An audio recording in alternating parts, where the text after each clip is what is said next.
Can we ever just get a day where the news is boring? A few hours ago here in Dallas, we had a sniper at an ICE facility. And it's probably not the first thought that came into your head because it was the people being detained that were shot and killed. They found the sniper's body on the top of a building nearby. Not a single ICE agent was harmed. But this didn't stop JD Vance from acting like this was an attack on the officers before he had any fucking details whatsoever. The obsessive attack on law enforcement, particularly ICE, must stop, Vance wrote. I'm praying for everyone hurt in the attack and their families. I'm sure you are. But this is just another example of them trying to control the narrative before they have any information. This was obviously one of their guys again. And how do we know this? What left-winger is going to go out and start trying to shoot detainees? They keep trying to paint the narrative that the left are the ones who are extremists.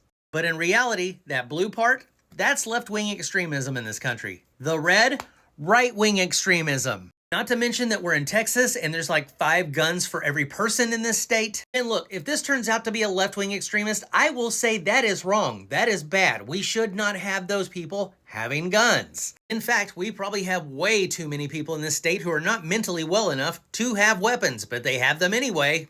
It's times like these that I wish that we could have a national divorce in this country. They could have their states and we'll have ours. And then in about 10 years when they're all dead from shooting each other, then we'll take back those states, I guess. I gotta ask, Trump voters, are you happy with the direction the country is going right now? Are you affording everything okay, like your health care and groceries and rent? And if not, ask yourself why that is and how you can blame Joe Biden.